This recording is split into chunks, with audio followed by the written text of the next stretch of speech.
दोस्तों नमस्कार। दोस्तों, मोदी सत्ता ने यह सपने में भी नहीं सोचा होगा कि किसान आंदोलन धीरे धीरे न सिर्फ व्यापक होता चला जाएगा बल्कि उनकी अपनी नब्ज को ही दबाने की स्थिति में आ जाएगा। और शायद आजाद भारत के भीतर में, इस देश के भीतर कोई ऐसा आंदोलन आपको देखने को नहीं मिलेगा जब देश के प्रधानमंत्री को कॉरपोरेट की उंगलियों पर नाचने वाली परिस्थिति में लाकर अपने आरोपों के साथ न सिर्फ किसान आंदोलन ने खड़ा कर दिया बल्कि खुले तौर पर इस बात का जिक्र किया कि इस देश की किसानी को भी कॉरपोरेट के हाथों में बेचा जा रहा है। और इतना ही नहीं, आंदोलन की तीव्रता इससे भी समझी जा सकती है कि पहली बार मोदी सत्ता जो खुले तौर पर अपने कॉरपोरेट मित्रों के हक में हमेशा खड़ी रही, चाहे इस देश की जीडीपी बार बार धरातल में जाती जा रही हो, पटरी से अर्थव्यवस्था उतरती जा रही हो, लेकिन कॉरपोरेट मित्रों का नेटवर्थ हो, प्रॉफिट हो, उनकी अपनी कंपनियों का विस्तार हो, राष्ट्रीय अंतर्राष्ट्रीय तौर पर वो लगातार बढ़ता चला जा रहा हो। यानी यह कैसे संभव है कि किसी देश की अर्थव्यवस्था उस देश के लोगों को बेरोजगार कर रही हो, इंडस्ट्रियों को ठप कर रही हो, लेकिन दो नाम, अंबानी और अडानी, चूंकि इन दो नामों का जिक्र आज किसान आंदोलन ने खुले तौर पर यह कहकर किया है कि इनका बायकॉट किया जाएगा। और खास तौर से जियो शब्द का इस्तेमाल इसलिए किया गया क्योंकि जियो को लेकर जब इसको याद कीजिए 2016 5 सितंबर देश के अखबारों में पहले पन्ने पर बहुत बड़ा एड छपा था कि अब रिलायंस जियो लेकर आ रहा है। और जियो में जिस ब्रांड एम्बेसडर की तस्वीर छपी थी वो तस्वीर देश के प्रधानमंत्री की तस्वीर थी। बड़ी आपत्ति उस वक्त हुई थी, लेकिन यह सब खुला खेल था। खुला खेल इससे पहले गुजरात के मुख्यमंत्री से देश के प्रधानमंत्री बनने और पद को संभालने के लिए जिस जेट विमान और प्राइवेट जेट से आए थे वह अडानी का था। वह इस देश की एयर इंडिया नहीं थी, वह अडानी के जहाज से गुजरात से दिल्ली पहुंचे थे। और उसके बाद याद कीजिए, जो पहले प्राइवेट फंक्शन में गए थे, 2014 का ही वो महीना था, 2014 के भीतर में 30 अक्टूबर की तारीख थी जब मुंबई के भीतर में रिलायंस फाउंडेशन हॉस्पिटल की नींव पड़ी थी और वहां पर उद्घाटन के लिए प्रधानमंत्री मोदी पहुंचे थे। और वो तस्वीर तो टाइम मैगजीन ने भी छापी थी जब मुकेश अंबानी की पत्नी नीता अंबानी ने देश के प्रधानमंत्री के कंधे पर हाथ रखा हुआ था। यह एक संकेत था 2014 से लेकर 2020 तक। और यह वाकई इसका एहसास सरकार को नहीं रहा होगा कि किसान आंदोलन का विस्तार इस रूप में होगा जहां पर वह खुले तौर पर कहेगी कि अब रिलायंस और जियो के प्रोडक्ट का बायकॉट करना है, जहां पर अडानी का सामान बिकता है वहां पर विरोध प्रदर्शन करना है। बीजेपी के हेडक्वार्टर में भी विरोध प्रदर्शन होना है और कैबिनेट मिनिस्टर्स का भी विरोध प्रदर्शन और बायकॉट किया जाना है। दिल्ली जयपुर का रास्ता भी बंद किया जाएगा। ये सारी परिस्थितियां बतलाती हैं कि पहली बार इस देश के प्रधानमंत्री को कॉरपोरेट के कटघरे में खड़ा कर यह बताने और जताने की कोशिश की जा रही है कि यह देश कॉरपोरेट से नहीं चलता है, देश नागरिकों से चलता है। और जिस देश के भीतर में 60% आबादी कृषि पर निर्भर हो, कृषि की इकोनॉमी पर निर्भर हो, उसका जीडीपी में योगदान चाहे 14% हो, लेकिन इस देश की 60% आबादी को आप कॉरपोरेट के हाथों में गिरवी कैसे रख सकते हैं?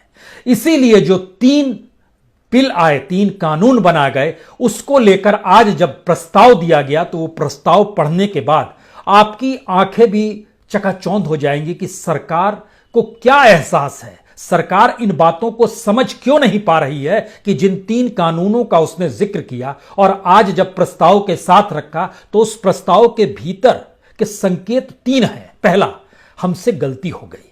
दूसरा, पहली गलती यह हो गई कि हमने आपसे कोई बातचीत नहीं की और चीजों को ले आए। दूसरा, संसद के भीतर में हमने जो वोटिंग करने की स्थिति में नहीं आए और विपक्षी राजनीतिक दलों को बोलने तक का मौका नहीं दिया गया और वहां पे चीजें पास करा दी गई। खासतौर से राज्यसभा की स्थिति बता रहे हैं। और तीसरी स्थिति है, ये तमाम गलतियां हैं लेकिन बावजूद इसके कानून वापस नहीं लेंगे, उस पर कुछ पैबंद लगा देंगे। और पैबंद की फेरिस्त जो है वह इतनी हास्यास्पद है कि हम एमएसपी लिख कर दे देंगे। कल्पना कर सकते हैं जिस देश के भीतर में सिर्फ 6% किसान, और किसानों की संख्या जब हमने सरकारी आंकड़ों के जरिए जोड़ी तो पता चला सिर्फ 50 लाख किसानों को ही एमएसपी का लाभ मिल पाता है। उस आंकड़े पर आए उससे पहले मंडी को मजबूत करेंगे, लेकिन पैरेलल में प्राइवेट मंडी को भी खड़ा करेंगे।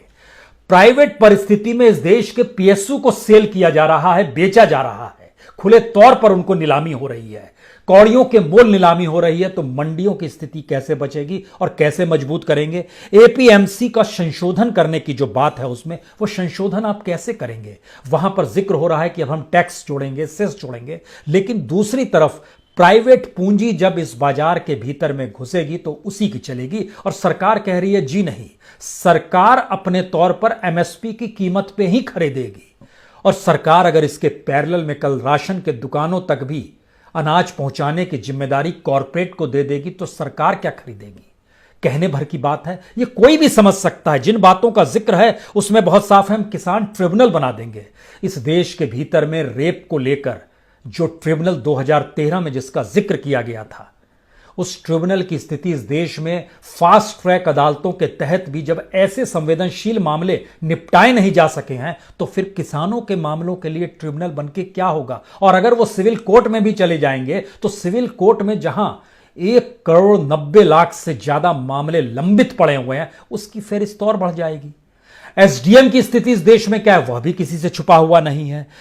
कॉन्ट्रैक्ट फार्मिंग को में संशोधन कर देंगे। कैसे संशोधन कर देंगे आप कॉन्ट्रैक्ट फार्मिंग में? कॉन्ट्रैक्ट फार्मिंग का मतलब पूंजी से जुड़ा होता है। दरअसल ये पूरी फेरिस्त जो है हमें लगता है एक बार इसको जरा देख लीजिए और देखने के बाद स्थितियों को समझने की कोशिश कीजिए कि दरअसल यह प्रस्ताव लुटियंस की दिल्ली से निकलता है तो इसका मतलब है यहां बैठे मंत्रियों को, नौकरशाहों को इस देश की किसानी की जानकारी नहीं है। उन्होंने उस जमीन को नहीं देखा है कितने मुश्किल हालात में किसान खेती करता है। वह यह भी नहीं जानते हैं कि खेती में कितनी लागत होती है और एमएसपी का मूल्य क्या दे पाता है, दे भी पाता है कि नहीं दे पाता है। इन बातों का जिक्र इसलिए जरूरी है कि इन प्रस्तावों की फेरिस्त को देखिए, एक एक करके जरा देखते चले जाइए। 20 पेज का यह प्रस्ताव यह बताने के लिए काफी है कि लुटियंस की दिल्ली को किसानी के बारे में कोई समझ नहीं है। चाहे वो भूमिका में जिक्र किया गया हो, उसकी पृष्ठभूमि बताई गई हो, उसका उद्देश्य बताया गया हो, या फिर उसके बाद जो प्रस्ताव एक एक करके लाया गया है वह भी बेहद रोचक है। क्योंकि जिन बातों का प्रस्ताव में जिक्र किया गया उसको अगर सिलसिलेवार तरीके से देखिएगा तो निजी मंडियों का जिक्र है, वहां पर एपीएमसी मंडी में लागू सेस और टैक्स निर्धारित कर देंगे। उसके बाद यह जिक्र करते हैं कि पैन के साथ हम रजिस्ट्रेशन भी कराएंगे। इसके बाद यह जिक्र करते हैं कि सिविल कोर्ट में भी आप जा सकते हैं। इसके बाद यह जिक्र करते हैं कि जब तक रजिस्ट्रेशन नहीं होगा तब तक लिखित तौर पर एसडीएम ही 30 दिनों में मामले को सल्टा देगा। इसके बाद अपने प्रस्ताव में यह जिक्र करते हैं कि किसान की जमीन का उपयोग खरीदार तो कर सकता है लेकिन जमीन को बेच नहीं सकता है, उसको बंधक नहीं रख सकता है, कर्ज भी नहीं उठाएगा, यानी जमीनी कुर्की भी किसान की नहीं होगी। यह आश्वासन भी है और लिखित आश्वासन एमएसपी को देने के लिए भी तैयार हैं कि उस पे भी हम दे देंगे। और जो हाल में 2 बिल लेकर आए, ये बिजली बिल था और उसके साथ ही जो पराली को लेकर बात थी, इन दोनों को लेकर कहा गया कोई जुर्माना, कोई आपराधिक कार्रवाई नहीं होगी। यानी जो भी कहा जा रहा था, जिस रूप में कहा जा रहा था, उसको कैसे इंप्लीमेंट करना है यह कानून बनाते वक्त नहीं सोचा गया। अब जब प्रस्ताव लेकर आए हैं तो उसमें जिन प्रस्तावों में संशोधन का जिक्र है वह किसी ऐसे पैबंद की तरह है जिस पैबंद का कोई मतलब ही नहीं बचेगा। क्योंकि किसानों के सामने सबसे बड़ा संकट यही है कि जो लागत लगती है उसका मूल्य कैसे मिलेगा, इसका कोई जिक्र नहीं है। एमएसपी की खरीद सिर्फ 6% होती है, यह हर कोई जानता है, यानी बाकी किसानों को लाभ नहीं मिलेगा। और जो कहा गया कि किसानों पर जो एफआईआर दर्ज है उसको भी हटा लेंगे, जमीन नहीं बेच पाएगी, किसान के पास अपनी जमीन बरकरार रहेगी, लेकिन इस बात का कहीं जिक्र नहीं है कि 2 जून की रोटी किसान को मुहैया करा पाने की स्थिति में सरकार कैसे आएगी। इस देश के किसान जो कर्ज में डूबे हुए हैं उसकी वजह क्या है, और जो खुदकुशी कर लेते हैं उनकी तादाद बीते 5 बरस में अगर बढ़ गई है तो उसकी वजह क्या है। यानी कोई चीज इस रूप में जा नहीं पा रही है। इसलिए यह 20 पेज के प्रस्ताव को किसानों ने देखते ही यह कहकर ठुकरा दिया कि इसमें तो हमारी संवेदनाओं का भी जिक्र नहीं है। तो आपने यह पूरी फेरिस्त देख ली और इस फेरिस्त को देखने के बाद सबसे बड़ी लड़ाई जो किसान लड़ रहा है वो लड़ाई सीधे सीधे न्यूनतम समर्थन मूल्य की है। सरकार अपने दस्तावेजों में जिक्र करके खुश हो जाती है। मसलन वो जिक्र करती है कि गेहूं 1975 रुपए कर दिया गया, इससे पहले 1925 रुपए था।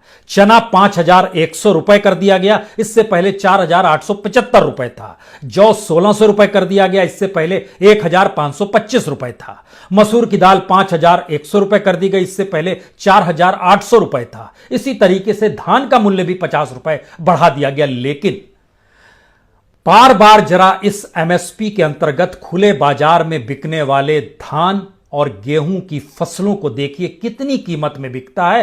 वो एमएसपी पे आप कुछ भी लिख कर दे दें, बाजार में उसकी कीमत 2010, 11, 12 में जो एमएसपी था उससे ज्यादा नहीं बिक पाता है। तो हर बरस बढ़ाने का मतलब क्या है? इसका मतलब है आपकी इकोनॉमी में गड़बड़ी है, और इकोनॉमी में जब आपकी गड़बड़ी है तो यहीं से बात कॉरपोरेट की शुरू होती है। कॉरपोरेट इकोनॉमी की गड़बड़ी अपने अनुकूल को बर्दाश्त नहीं कर पाता है। इसीलिए पिछले बरस सरकार ने कॉरपोरेट को 1,40,000 करोड़ रुपए की माफी दे दी। यह माफी इस आधार पर दे दी कि किसी भी तरीके से कॉरपोरेट अपने आप को ठीक करे और प्रोडक्ट्स को बाजार में लेकर आए। लेकिन वो कुछ भी लेकर नहीं आया। जो नुकसान हो रहा था उसने भरपाई की और अपने घर में बैठ गया। तो कॉरपोरेट की इस लड़ाई में पहली बार किसान और कॉरपोरेट जब आमने सामने खड़ा है, तो अब समझने की बात है क्या वाकई जिन बातों का जिक्र आज किसान आंदोलन ने किया है उसका मतलब बहुत साफ है। अंबानी और अडानी, अंबानी इसके प्रोडक्ट के तौर पर उनके जो अंबानी का जियो का सिनेमा है, जियो का स्मार्टफोन है, जियो का सिम कार्ड है, क्या इसका बायकॉट शुरू हो जाएगा? एलपीजी है रिलायंस का, रिलायंस के स्टोर्स हैं, रिटेल के सेक्टर में है, क्या यहां पर लोग नहीं जाएंगे? और अगर इस देश के मिडिल क्लास को इस बात का एहसास हो गया कि जिस तरीके से कॉरपोरेट फसलों की खरीद करेगा और उसके बाद गोडाउन में रखेगा, और गोडाउन में रखने के बाद वो जितनी ज्यादा बड़ी कीमत में बेचेगा बाजार में, उससे तो मिडिल क्लास भी आहत हो जाएगा। वह मौजूदा वक्त में आलू और प्याज के जरिए भी समझा जा सकता है, और इस देश के भीतर में गोडाउन्स की तादाद से भी समझा जा सकता है कि एफसीआई के गोडाउन से ज्यादा इस देश में प्राइवेट सेक्टर के पास गोडाउन है। और उन गोडाउन का डाटा हमको लगता है कि यह आपको जरूर जानना चाहिए, क्योंकि इस देश के भीतर में जो एफसीआई की कैपेसिटी है, जरा इसको जरा देखिए। इस दौर में सरकार ने एग्रीकल्चर के इंफ्रास्ट्रक्चर को लेकर कुछ भी नहीं किया, गोडाउन भी नहीं बनाया गया है। तो फिर वो किन बातों का जिक्र कर रही है? वो तो प्राइवेट सेक्टर में चीजों को सौंप ही देगी। मसलन एफसीआई की कैपेसिटी जो है 2011 में 316 लाख मीट्रिक टन थी, 2012 में बढ़कर यह 336 लाख मीट्रिक टन हुई, 2013 में बढ़कर 377 लाख मीट्रिक टन हुई। लेकिन इसके बाद आइए मोदी गवर्नमेंट में, यह मनमोहन सिंह की गवर्नमेंट थी, 2013 में 377 लाख मीट्रिक टन था, तो 2020 में यह बढ़ते बढ़ते सिर्फ 412 लाख मीट्रिक टन तक पहुंचा है। यानी 7 बरस के भीतर में सिर्फ 35 लाख मीट्रिक टन ही एफसीआई के गोडाउन्स में ज्यादा भर पाता है। यह स्थिति है। और दूसरी तरफ प्राइवेट सेक्टर का देखिएगा तो वह लगातार उसको लाभ होते चला जा रहा है। मसलन 2012 में 341 लाख मीट्रिक टन था, 2013 में 354 लाख मीट्रिक टन था, जो प्राइवेट दूसरी एजेंसीज के पास जो वेयरहाउस है वहां पर जो अनाज रखा जाता था। 2018 में बढ़कर यह 480 पहुंच गया, 480 लाख मीट्रिक टन, 2019 में 467, 2020 में 343, 343 लाख मीट्रिक टन। इसलिए है क्योंकि कोविड के दौर में सरकार ने बड़ी तादाद में अनाजों का वितरण किया है। जो इस देश के 80 करोड़ लोग हैं उनको 5-5 किलो अनाज प्रति व्यक्ति को जो दिया गया, उसकी वजह से अब उस गोडाउन में अनाज कॉम्पिटिटिवली कम है। इसके बाद दूसरा सवाल यह आता है कि सरकार ने कितना पैसा लिया और कितना पैसा दिया है, जो राज्यों के भीतर भी दिया होगा, और कितना पैसे के जरिए जो पंजाब के किसानों की मुश्किल यह है कि वो समझ रहे हैं कि इन हालातों में अगर उनसे ना लिया जाए, अनाज सरकार नहीं खरीदेगी। तो उसका डाटा देखिए, जो आखिरी डाटा सरकार ने जारी किया था वो सितंबर का था, होलसेल। इसमें गेहूं की बिक्री बहुत ज्यादा थी। इसमें 42 लाख किसानों को फायदा पहुंचा। गेहूं के जरिए 73,500 करोड़ रुपए बांटे गए जो सरकार ने खरीदा। लेकिन सबसे ज्यादा गेहूं 129 लाख मीट्रिक टन मध्य प्रदेश से लिया गया। पंजाब का नंबर उसके बाद आता है 127 लाख मीट्रिक टन। हरियाणा उसके बाद आता है 74 तीसरे नंबर पर। उत्तर प्रदेश उसके बाद आता है 32, राजस्थान उसके बाद आता है 19। कुल 382 लाख मीट्रिक टन लिया गया।